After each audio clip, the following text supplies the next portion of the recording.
Vamos ver agora, no tópico 1, a humilhação de Jó. Subtópico 1, o Jó humilhado.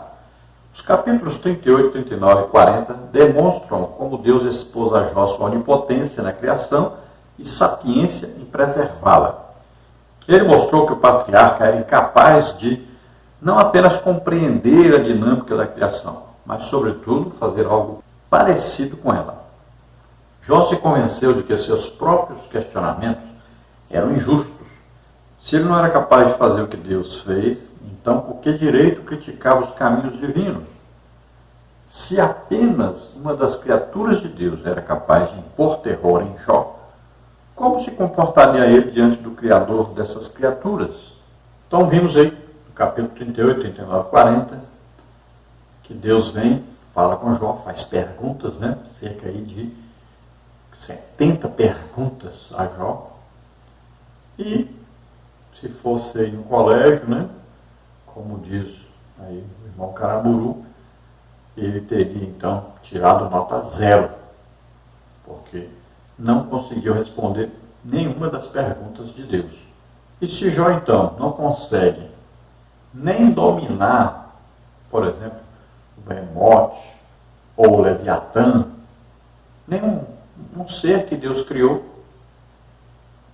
imagine, se ele não consegue nem dominar um desses seres, imagine aquele que criou este ser.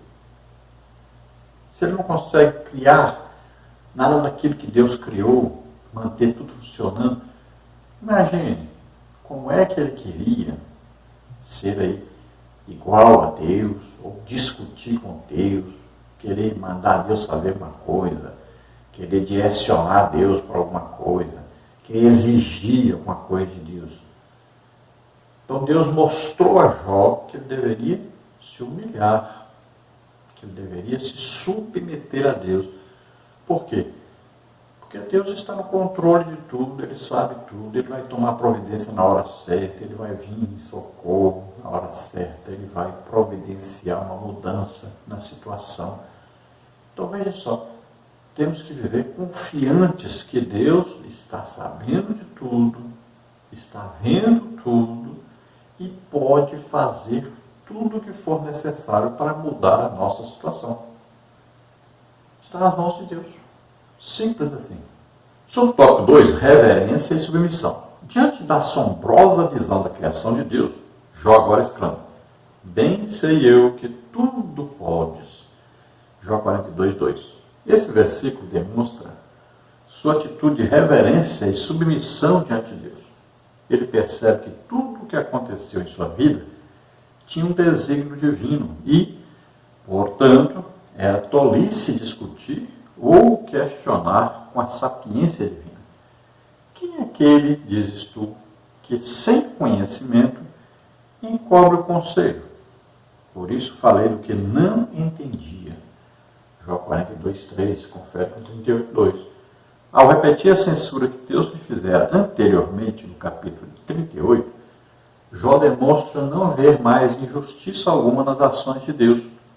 Ele admite que agiu com presunção, pois desconhecia os sábios propósitos divinos. Então Jó faz uma coisa que é muito importante para nós fazermos: reconhecer o poder de Deus. Nada é impossível para Deus. Não existe coisa nenhuma difícil para Deus. Então Jó vai perceber isso quando Deus fala com ele, mostra para ele que tudo foi criado por Deus, tudo está debaixo do controle de Deus, tudo continua existindo devido ao poder de Deus de manter tudo funcionando. Então Jó fica maravilhado e agora ele reconhece: Deus está no controle de tudo. Ele está vendo tudo e ele pode mudar qualquer coisa, ele pode fazer qualquer coisa. Ele é todo poderoso. E ele reconhece também, além do poder de Deus, ele conhece a sabedoria. Ele reconhece essa sabedoria e ele agora se submete a esta sabedoria de Deus. Também vendo toda a ação de Deus sobre todas as coisas, ele percebe que Deus também está presente em toda parte. E Deus estava todo o tempo presente com ele. Agora ele reconhece também o quê? O amor de Deus, a misericórdia de Deus, o perdão de Deus. Então ele reconhece o seu erro. Ele não tenta esconder o seu erro, não tenta fugir. Ele reconhece que errou e pede perdão. Sobre o tópico 3, uma experiência viva com Deus. A postura de Jó diante de Deus muda drasticamente. Ele ainda continua a se dirigir a ele, mas não da mesma forma que fazia. Agora sua atitude é humilde, reflexo de uma experiência viva com Deus, conforme descrita nas seguintes palavras. Com o ouvir dos meus ouvidos, ouvi, mas agora te veem os meus olhos. Jó 42:3. Para Jó, Deus era conhecido apenas de ouvido, mas agora o patriarca viu o Criador. Essa experiência mudou-lhe a forma de ser. Segundo o teólogo Roy Zuck, já possuía um conhecimento de Deus apenas por tradição de segunda ou terceira mão, mas agora ele o conhecia por meio de uma experiência pessoal. Não podemos nos contentar com o conhecimento teórico acerca de Deus, mas devemos experimentá-lo.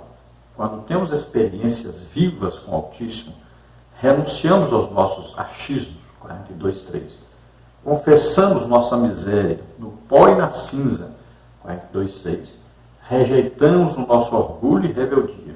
Deus é glorificado em todas as áreas da vida. Então Jó tinha uma postura antes de conhecer Deus.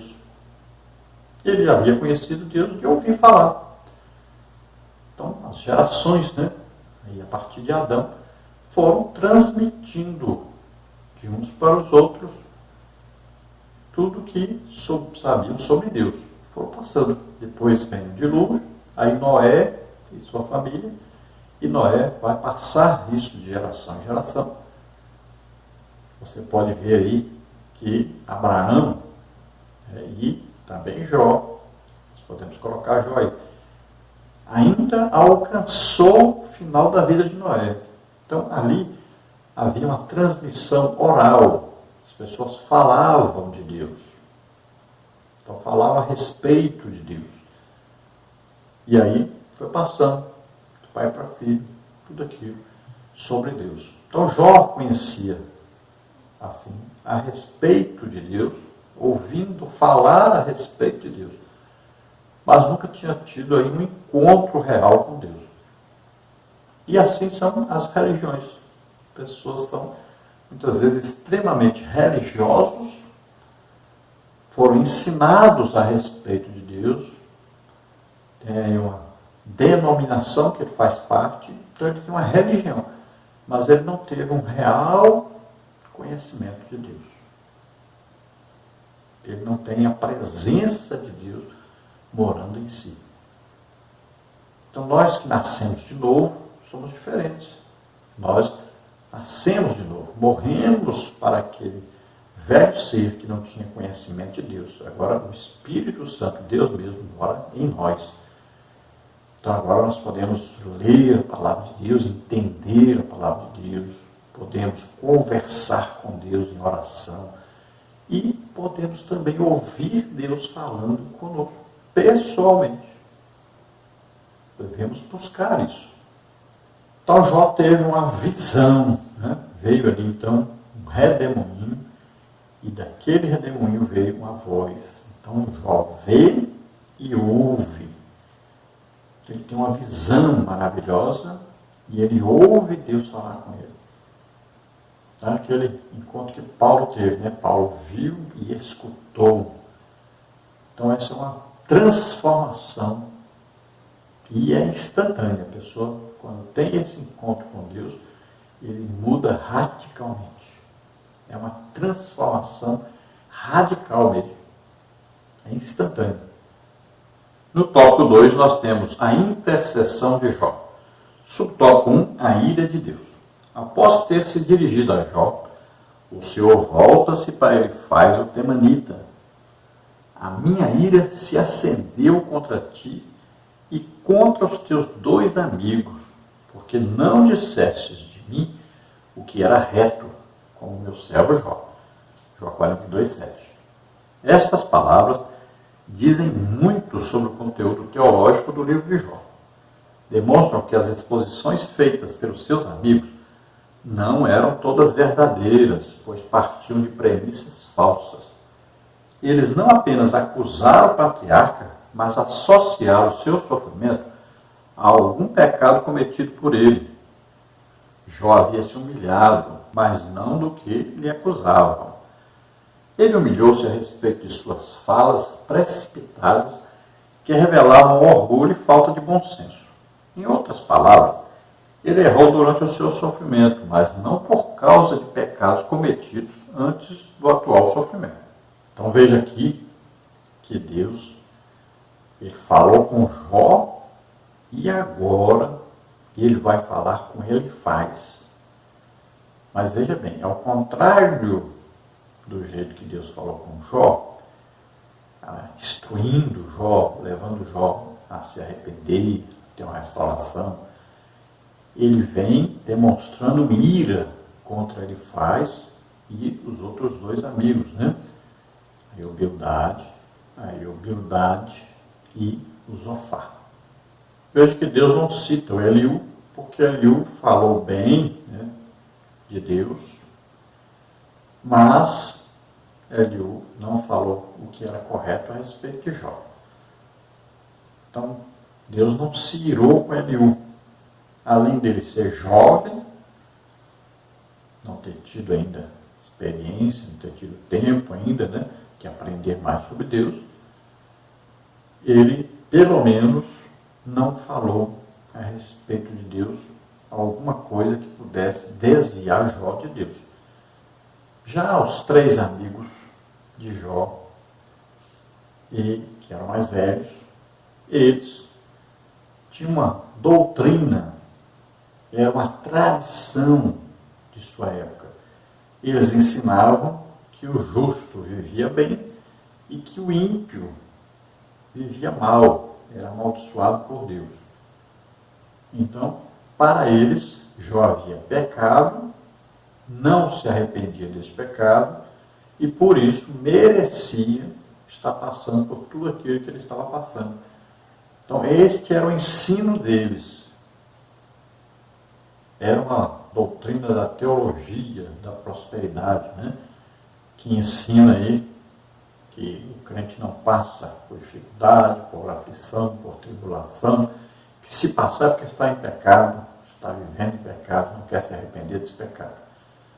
Ensina que se a pessoa estiver doente, isso aí é maldição, isso aí é que ele está em pecado, não se arrepende do pecado, é por isso que ele está doente. Então essa era a doutrina deles. E vejam que só lendo o livro de Jó, já deveriam, essas pessoas que pregam essas coisas, já deveriam desistir de pregar sobre isso, porque está bem claro aí Deus dizendo que não falaram sobre Deus o que era correto. Ensinaram errado. E diz que Deus se irou com eles. Deus estava irado, querendo trazer juízo sobre eles, por eles falarem coisas erradas sobre Deus. E Deus diz que Jó falou coisas boas a respeito de Deus. É claro que sem entendimento, algumas coisas boas, outras coisas ele não soube dizer corretamente, porque não entendia muita coisa sobre Deus.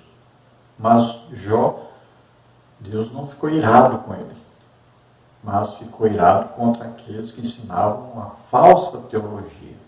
Subtópico 2, o pecado dos amigos de Jó. Representados por Elifaz, capítulo 42, versículos 7 e 9, o mais velho, o pecado dos amigos de Jó foi evidentemente exaltar a justiça de Deus, mas limitar seu poder soberano. Para eles, todo sofrimento deveria ser uma consequência de um juízo divino, como resposta ao pecado praticado. Como o livro de Jó demonstra, quando dentro dos propósitos de Deus, o sofrimento é uma manifestação de seu amor e graça, e não uma forma de punição. Jó 1, 8 a 12. Paulo corrobora esse princípio quando diz que nos foi concedida a graça de padecermos por Cristo, e não apenas de crermos nele. Filipenses 1, 29. Nisto os amigos de Jó pecavam, e por isso precisavam da intercessão do homem de Deus. Então Deus fala com ele, faz porque ele era o mais velho dos 3 amigos de Jó e chama a atenção dele para a sua teologia falsa. Então, na teologia que ele faz de seus amigos, Deus enviava sofrimento para aqueles que viviam em pecado. Eles falavam, certo, sobre a justiça de Deus, sobre o poder, sobre a soberania de Deus, só que estavam com a teologia totalmente errada, porque pensavam que Deus mandava sofrimento para os ímpios, né, e bênção para aqueles que estavam vivendo fielmente com Deus. Então veja só, se fosse assim, imagine o que seria o mundo. Nós estamos vivendo aí pessoas que são totalmente malignas, mas pessoas que vivem muito bem, estão com saúde, têm suas famílias, têm muita riqueza, mas não é assim. Se fosse essa teologia verdadeira, seria completamente diferente do mundo de hoje. Então veja bem, Deus não manda sofrimento para ninguém. Não caia nessa. Cuidado com o engano de Satanás. Agora, nós sofremos? É evidente. Todos nós passamos por sofrimento, por tribulação. Olha, se for a pessoa mais santa que existir, mas se ele pregar a palavra de Deus, ele vai ser perseguido. Vai ter inimigos. Veja bem. Paulo fala a respeito disso, aqueles que pregam o Evangelho, né? Ele chega a dizer claramente para Timóteo, aqueles que querem viver piamente vão ser perseguidos, vão sofrer. Olha, os primeiros cristãos sofreram muito, porque foram perseguidos, muito perseguidos. E quantos morreram devido a essa perseguição? Então veja só, não vá pensar que porque uma pessoa está sofrendo, é porque ele pecou, está vivendo em pecado. Não. Existem as pessoas que vão se dedicar a terem coisas materiais, vão enriquecer. Não quer dizer também que elas estão com Deus. Existem pessoas na igreja que estão muito bem financeiramente, mas estão muito mal espiritualmente. E existem muitos que estão muito bem espiritualmente e estão muito mal materialmente. Porque se a pessoa se dedicar realmente a Deus, então o dinheiro não vai ter domínio sobre essa pessoa. Ele não vai fazer as coisas por dinheiro, por causa do dinheiro, para ter dinheiro em troca. Mas ele faz as coisas para Deus. Veja que os apóstolos todos entregaram suas vidas para Deus. Nenhum deles morreu rico. Nenhum deles. Eles não pensavam em dinheiro. Eles não estavam atrás de dinheiro. Mas eles estavam querendo agradar a Deus. Paulo diz, olha, eu me gastarei e me deixarei gastar pelas vossas almas. Eu me dou totalmente. É uma entrega total para Deus. Então o que ocorre? Quando nós estamos passando por aflição, por tribulação, Deus vai aproveitar esta situação, porque nós nos aproximamos de Deus quando estamos sofrendo. Muita gente só se lembra de Deus quando está doente, ou quando está passando um problema financeiro, um problema de família. Aí se lembra de Deus. Então Deus vai se aproveitar deste momento para vir, para nos tornar mais unidos a Ele. Ele vai nos revelar mais coisas, porque nós abrimos o coração para Deus nessa hora. Veja só, é isso que acontece. Não vai pensar, Deus mandou sofrimento para a pessoa se aproximar dele. Não, é o contrário. Nós temos problemas. Nós, muitas vezes, compramos os problemas. Então, por exemplo, alguém está com úlcera, aí você pergunta, você gosta de uma Coca-Cola? Ah, adoro, não passo um dia sem tomar, tomo até de manhã cedo. Resultado, uma úlcera, uma gastrite. Às vezes, o problema é herdado, um problema de coração, passa de pai para filho, uma coisa, né, que você herdou lá do seu pai, do seu avô, do seu bisavô.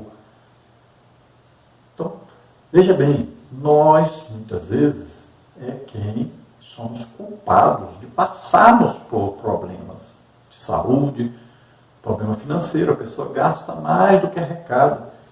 Vai ter um problema de financeiro, dívidas. Então, veja só, a pessoa correu demais de carro, estava andando a 180, 200 por hora, de repente bateu, morreu. Foi Deus? Não. Então, nós somos culpados pelas aflições e problemas que nós passamos. Agora, lembrando que os problemas, aí, os sofrimentos, por causa do Evangelho, aí são bem vistos por Deus, né? E não quer dizer que Deus vai nos livrar de morrer sendo perseguidos, porque são muitos os missionários que morrem. Aí países, né? Principalmente países comunistas, perseguem a igreja, matam cristãos. Estamos aí. Países que querem dominar sobre nós. Na verdade, o que existe por trás disso? Eles querem destruir a igreja. Parece que as pessoas não percebem. Eles já conseguiram tirar 30% dos crentes da igreja. E querem continuar esse processo. Isso agradou a Satanás, agradou esses países comunistas. Eles querem destruir o cristianismo.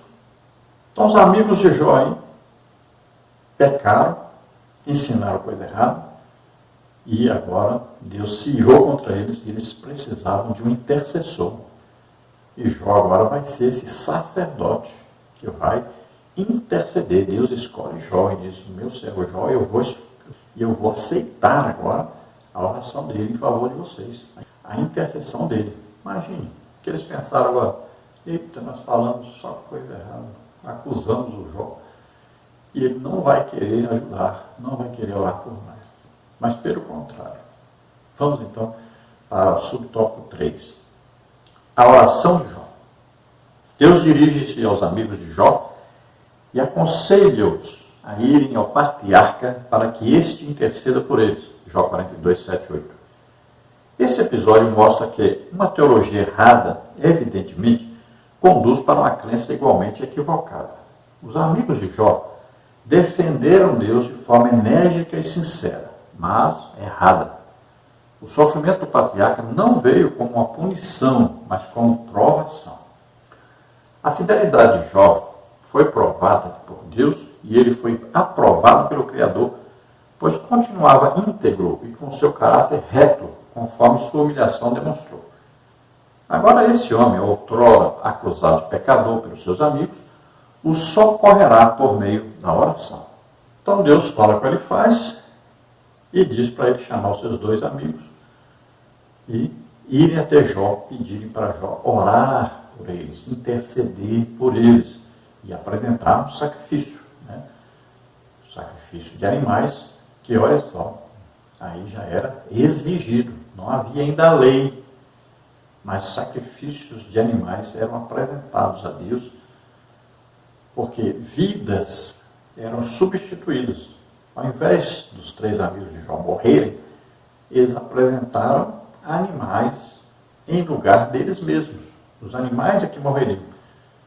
Então era um sacrifício apresentado, era uma vida apresentada a Deus em lugar da vida do pecador.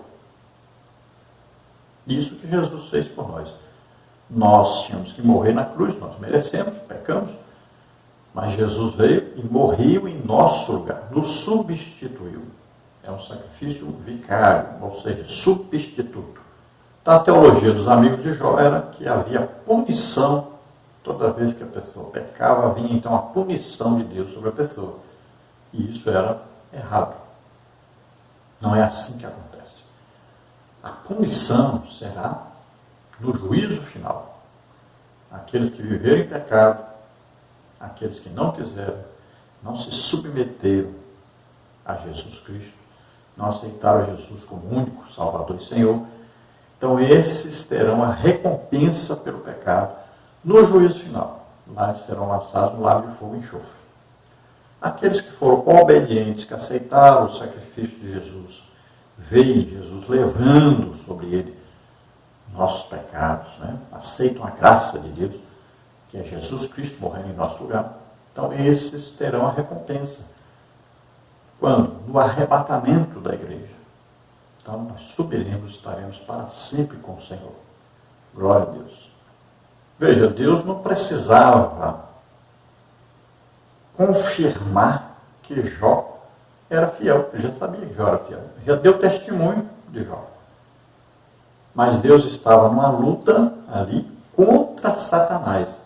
Ele estava mostrando a Satanás que um ser humano pode ser fiel a Deus. E em tudo, mesmo que ele passe por tribulação, mesmo que ele passe por qualquer problema. Então Jó já havia demonstrado que era fiel a Deus.